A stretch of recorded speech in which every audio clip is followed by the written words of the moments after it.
बिस्मिल्लाहिर्रहमानिर्रहीम। अज़ीज़ तलबा, आज हम केमिस्ट्री का नहायत ही अहम टॉपिक शुरू करते हैं कि how to write chemical formula, कि केमिकल फार्मूला किसी कंपाउंड का वो कैसे लिखा जाता है, उसके रूल्स क्या होते हैं, उसकी एग्जांपल्स क्या होती हैं। तो ये सारी मैं आज आपसे डिस्कस करूँगा। तो मैं उम्मीद करता हूँ कि ये वीडियो आप बगौर देखिएगा तो ये सारा केमिकल फार्मूला लिखने का तरीका भी आपको आ जाएगा और उसकी एग्जांपल्स भी आपको पता चल जाएंगी कि फार्मूला कैसे लिखा जाता है, वैलेंसी कैसे लिखी जाती है, रेडिकल की वैलेंसी कैसे लिखी जाती है। तो ये सारी चीज़ें आपको क्लियर हो जाएंगी। तो चलते हैं वीडियो की तरफ, इस टॉपिक की तरफ, इसके आगाज़ की तरफ। तो सबसे पहले बेटा ये याद रखें कि जो पीरियाडिक टेबल में जितने भी अनासर हैं, 118 अनासर हैं, उनको यानी एलिमेंट्स को शो किया जाता है सिंबल्स के साथ। एलिमेंट्स जो होते हैं उनको सिंबल्स के साथ शो किया जाता है। जिस तरह हाइड्रोजन जो है वो एक एलिमेंट है, उसकी ये यकहरफी यानी इसको सिंबल से कैपिटल लेटर से शो करते हैं। इस तरह सोडियम है, उसको दो हरफी सिंबल से शो करते हैं, Na से। ये जो नेट्रियम होता है, असल में लफ्ज़ नेट्रियम, लेकिन हम पढ़ते इसको हैं सोडियम। तो दो हरफी जब इलामत लिखी जाती है किसी भी एलिमेंट की, यानी सिंबल जब उसका लिखा जाता है तो पहला हर्फ कैपिटल होता है और दूसरा स्मॉल होता है। इस तरह लिथियम है तो L बड़ा होगा, I छोटा होगा। इसी तरह रुबीडियम है, R बड़ा होगा, B छोटा होगा। तो ये तो सिंबल एलिमेंट्स के सिंबल लिखने का तरीका है। अब हम देखते हैं कि जब एलिमेंट्स मिलके कंपाउंड बनाते हैं, एटम मिलके, एलिमेंट्स के जो एटम हैं वो मिलके कंपाउंड बनाते हैं, तो कंपाउंड को किस तरीके से ज़ाहिर किया जाता है। कंपाउंड जिसको मुरक्कब कहा जाता है उसको जो है वो कीमियाई फार्मूले से ज़ाहिर किया जाता है। जिस तरह पानी है, पानी का जो कीमियाई फार्मूला है वो है H2O। इसी तरह सोडियम क्लोराइड है जिसको खाने वाला नमक या खुर्दनी नमक भी कहते हैं, उसका फार्मूला होता है NaCl। इसी तरह चूने का पत्थर है, उसका कीमियाई फार्मूला है कैल्शियम कार्बोनेट CaCO3। इसी तरह सल्फ्यूरिक एसिड है जिसको किंग ऑफ द केमिकल भी कहा जाता है, उसका फार्मूला होता है H2SO4। तो ये तमाम एग्जाम्पल मैंने आपको दी कि इन मुरक्कबात के जो हैं वो फार्मूले जो हैं वो किस तरह फार्मूले क्या होते हैं। अब हम सीखते हैं कि इनको बनाने का तरीका क्या होता है, फार्मूला लिखने का तरीका क्या होता है। तो इसके बेटा रूल याद रखें कि इसके 4-5 रूल्स हैं। तो सबसे पहले आपने साइड बाय साइड हमने बनाना है, फ़र्ज़ करें कि NaCl का फार्मूला लिखना है। तो NaCl का फार्मूला हम किस तरह लिखेंगे। तो सबसे पहले आपने पहला रूल ये है कि आपने साइड बाय साइड उनके सिंबल लिख लेने हैं। यानी इसका सिंबल लिख लिया, क्लोरीन का सिंबल जो है C बड़ा L छोटा, इस तरह लिख लेंगे। तो ये साइड बाय साइड हमने ये लिख लिए। लेकिन ये बात इसमें याद रखनी है कि जो कैटायनिक सिंबल है, यानी जो प्लस वैलेंसी वाला सिंबल है वो पहले लिखेंगे, जो माइनस वाला है वो बाद में लिखेंगे। तो ये सोडियम जो है इसकी वैलेंसी 1+ होती है, जो क्लोरीन होता है उसकी वैलेंसी 1- होती है, तो ये बाद में लिखेंगे। उसके बाद जो दूसरा रूल होता है वो रूल होता है कि जो प्लस वैलेंसी है उसको आप इसके ऊपर, और माइनस वैलेंसी है आप इसके ऊपर शो करेंगे। तो इसकी वैलेंसी यानी 1+ होती है और क्लोरीन की जो वैलेंसी है 1- होती है। तो ये फार्मूला लिखने से पहले अगर आप जो आपकी बुक में वैलेंसीज़ दी गई हैं वो वैलेंसीज़ आपने याद रखनी है। तो अगर वैलेंसीज़ और रेडिकल बेटा आपको याद हो गए तो आप फार्मूला बआसानी बना सकते हैं। तो इसकी एक और बात इसमें याद रखें कि जब वैलेंसी आपने लिखनी होती है तो पहले आपने अदद लिखना है, बाद में इलामत डालनी है प्लस या माइनस की। पहले प्लस माइनस नहीं लगा सकते, क्योंकि पहले प्लस माइनस लगाएंगे तो वो ऑक्सीडेशन नंबर हो जाएगा। ऑक्सीडेशन नंबर पहले में इलामत पहले लगाई जाती है, अदद बाद में लगाया जाता है। लेकिन वैलेंसी में पहले अदद लिखते हैं, बाद में इलामत लगाते हैं। तो 1+ लिखेंगे, +1 नहीं लिख सकते आप। इसी तरह 1- लिखेंगे इसमें। तो वैलेंसीज हमने दूसरे स्टेप के मुताबिक लिख ली। उसके बाद आपने क्रॉस मल्टीप्लाई, क्रॉस जो है करके इनको उनके बॉटम पे लेके आना है। वैलेंसीज़ को क्रॉस करके इन वैलेंसीज़ को आपने उनके बॉटम पे लेके आना है। तो जिस तरह ये सोडियम है, इसकी वैलेंसी 1 यानी 1 प्लस थी, तो 1 प्लस आप इधर लेके आएंगे, ये 1 माइनस है, यानी ये वाली वैलेंसी इधर आ जाएगी, ये वाली वैलेंसी इधर आ जाएगी। तो इस तरह ये जो 1 माइनस थी, तो ये 1 माइनस आप इधर लिख लेंगे, इसकी 1 माइनस इसके नीचे आ गई, 1 प्लस इसके नीचे आ गई। तो उसके बाद ये तीसरा रूल ये है कि अगर वैलेंसीज जो हैं वो सेम हैं प्लस माइनस के साइन के साथ, तो उनको आप कैंसिल कर देंगे, वैलेंसीज कैंसिल हो गई, तो हमारे पास जो फार्मूला आएगा वो आएगा NaCl। NaCl ये हमारे पास फार्मूला बन जाएगा। तो अब हम दूसरी एग्जांपल लेते हैं कैल्शियम का क्लोराइड की, CaCl2, ये भी एक साल्ट है। ये फार्मूला हम कैसे बनाएंगे, तो इसके बनाने का तरीका भी सीख लें। तो Ca जो है ये कैल्शियम का सिंबल है, इसके ऊपर जो वैलेंसी होती है वो 2 प्लस होती है, क्योंकि कैल्शियम का ताल्लुक जो है ये हम पहले डिस्कस कर चुके हैं, वैलेंसीज वाली वीडियो मेरी पहली देख लीजिएगा, जिस बच्चे को ये कंसेप्ट क्लियर नहीं है कि जो कैल्शियम है इसका ताल्लुक दूसरे ग्रुप के साथ है, और जो अनासर दूसरे ग्रुप के साथ ताल्लुक़ रखते हैं उनकी वैलेंसी 2 होती है, जो अनासर पहले ग्रुप के साथ ताल्लुक़ रखते हैं उनकी वैलेंसी 1 होती है, जो अनासर तीसरे ग्रुप के साथ ताल्लुक़ रखते हैं उनकी वैलेंसी 3 होती है। यानी वैलेंसी ये होती है कि वो एलिमेंट का एटम जो है वो कितने बॉन्ड बनाता है, यानी कितने एटम के साथ जुड़ सकता है, इसको वैलेंसी कहा जाता है।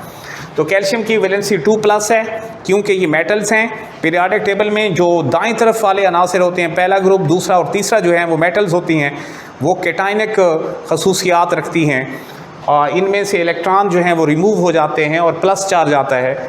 इसी तरह जो क्लोरीन है इसका ताल्लुक 7वें ग्रुप के साथ है, इसकी वैलेंसी 1 माइनस होती है। तो अब वैलेंसी सेम नहीं है, वैलेंसीज क्या हैं, सेम नहीं है।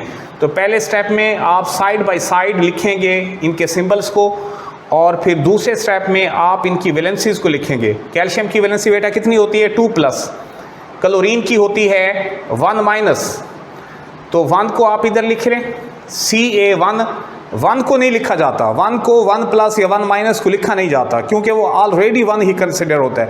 अगर मैं यहाँ पे 1 लिख दूँ तो Ca1, तो पहले ये Ca1 ही है, ये 2 तो नहीं है, पहले ये Ca जो है ये एक ही एटम है, ये 2 तो नहीं है। अगर 1 लिखूं या ना लिखूं तो कोई फ़र्क नहीं पड़ता। तो Ca मैंने वैसे लिख लिया क्योंकि ये 1 है, 1 को नहीं लिखा जाता, और आगे लगाएंगे हम Cl, क्लोरीन, क्लोराइड, इसकी वैलेंसी 2 है, तो ये क्रॉस करके इसके नीचे बॉटम में आ जाएगी, CaCl2, इसका जो है वो फार्मूला बन जाएगा, CaCl2। अब बेटा एक और एग्जांपल हम लेते हैं, H2SO4, जो कि है सल्फ्यूरिक एसिड का फार्मूला H2SO4। ये फार्मूला कैसे बनता है इसको भी देखें। इसको देखें कि H2SO4 का फार्मूला कैसे बनता है।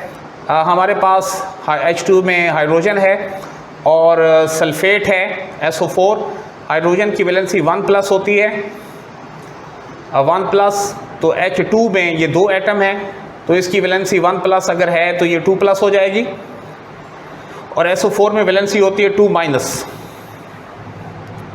2 माइनस। सल्फेट जो है ये रेडिकल है। रेडिकल कहते हैं एटम के ग्रुप को, यानी एटम का जो ग्रुप होता है जो कि कैरी करता है पॉजिटिव चार्ज या नेगेटिव चार्ज, उसको रेडिकल कहा जाता है।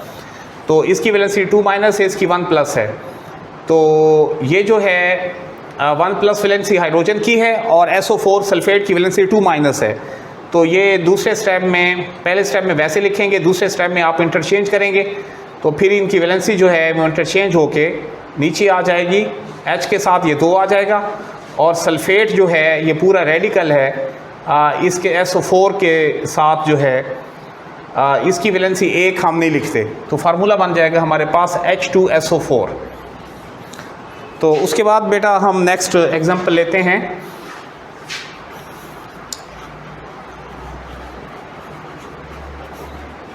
हमारे पास 2 एग्जांपल्स और हैं आपकी बुक में, वो भी हम डिस्कस करेंगे। पहली एग्जांपल आपकी बुक में है एल्युमिनियम सल्फेट, और दूसरी एग्जांपल आपकी बुक में है कैल्शियम फॉस्फेट। तो सबसे पहली एग्जांपल हम लेंगे एल्युमिनियम सल्फेट की, Al2SO4 Al2SO4 taken thrice, Al2SO4 taken thrice। तो ये फार्मूला कैसे बना? तो इसके लिए पहले स्टेप में आप ये अनासर लिखेंगे। एक है एल्यूमिनियम, उसका सिंबल है Al, A बड़ा लिखेंगे, L छोटा लिखेंगे। और उसके बाद है सल्फेट का रेडिकल SO4, ये सल्फेट है, तो ये आप लिख लेंगे। आप इनकी वैलेंसी आप जो है वो लिखें। एल्यूमिनियम का ताल्लुक जो है वो तीसरे ग्रुप के साथ है, boron, aluminium, gallium, medium, thallium के साथ, तो इसकी वैलेंसी जो है वो 3+ आ जाएगी। और सल्फेट जो है उसकी वैलेंसी 2- आ जाएगी, उसकी वैलेंसी 2- आ जाएगी। तो वैलेंसीज हमने लिख ली। अब ये क्रॉस मल्टीप्लाई किया, इस तरह ये वैलेंसी इसके नीचे आ जाएगी, ये वैलेंसी इसके नीचे आएगी। तो अब हम देखते हैं कि ये Al एल्यूमिनियम, इसके साथ ये नीचे 2 आएगा, बॉटम में लिखेंगे। और इसके बाद ये SO4 है, ये SO4 जो है ये याद रखना है आपने कि SO4 जो है ये SO4 लिख के आपने ब्रैकेट लगा के फिर ये 3 लिखना है, क्योंकि अगर ये हम ब्रैकेट के बगैर लिख दें, यहाँ पे लिखते हैं, तो ये 43 बन जाएगा। इसका मतलब है कि ये जो 3 है ये पूरा रेडिकल के बाहर आप ब्रैकेट लगा के लिखेंगे। रेडिकल बेटा ये होता है कि ये ग्रुप ऑफ एटम्स होता है कैरिंग नेगेटिव और positive charge which do not decompose in a chemical reaction, जो कीमियाई तामुल के दौरान टूटता नहीं है, वो यूनिट की तरह रहता है कि जब भी रेडिकल किसी कीमियाई तामुल में हिस्सा लेगा तो वो एक यूनिट की तरह रहेगा, वो टूटेगा नहीं। तो ये जो है ये इसका फार्मूला बन जाएगा Al2, यानी Al के नीचे ये वैलेंसी हमने लिखी और SO4 के नीचे ये 3 ब्रैकेट लगा के फिर हमने 3 वैलेंसी लिखी। तो दूसरी एग्जांपल बेटा आपकी बुक में जो है वो डिस्कस करते हैं। ये वैलेंसी, ये फार्मूला है हमारे पास calcium phosphate Ca3PO4 taken twice, Ca3PO4 taken twice. तो ये इसका फार्मूला है। ये कैसे बना फार्मूला, हमने ये समझना है कि ये फार्मूला कैसे बना। तो सबसे पहले देखें, हम लिखेंगे कैल्शियम का सिंबल। तो कैल्शियम की वैलेंसी होती है 2+, इसका ताल्लुक जो है वो दूसरे ग्रुप के साथ है, beryllium, magnesium, calcium, strontium, barium, radium. तो कैल्शियम की वैलेंसी होगी 2+। फॉस्फेट जो है ये इसका सिंबल होता है PO4 और इसकी जो वैलेंसी होती है ये होती है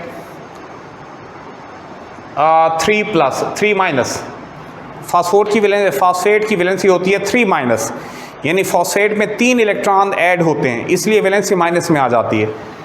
तो 3- इसकी वैलेंसी है। अब इसको इंटरचेंज करें, ये वैलेंसी इधर आ जाएगी, ये वैलेंसी इधर आ जाएगी।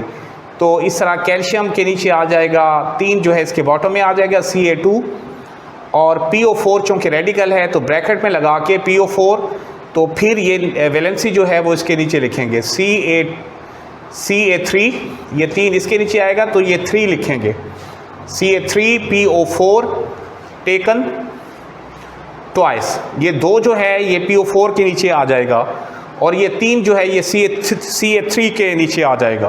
तो ये बन जाएगा Ca3PO4 टेकन ट्वाइस। तो इसी तरह ये केमिकल फार्मूले लिखने का तरीका बेटा मैंने आपको बता दिया कि केमिकल फार्मूला कैसे लिखा जाता है। तो इसके लिए ज़रूरी है कि आपको जो वैलेंसीज़ और रेडिकल का टेबल है वो आपको याद होना चाहिए, हर अनासर की वैलेंसी का आपको पता होना चाहिए, तो तब ये फार्मूला आप लिख सकते हैं। तो उसके रूल्स मैंने आपको बता दिए हैं, तो इसको अगर फॉलो करेंगे आप और टेबल्स में जो कैटाइंस हैं और जो एनाइंस हैं, जो पॉजिटिव वैलेंसी रखने वाले अनासर हैं और जो नेगेटिव रखने वाले अनासर हैं, तो उनको जो है आप पॉजिटिव वैलेंसी रखने वाले अनासर को दाएं तरफ लिखेंगे, नेगेटिव वैलेंसी वाले को दाएं तरफ लिखेंगे।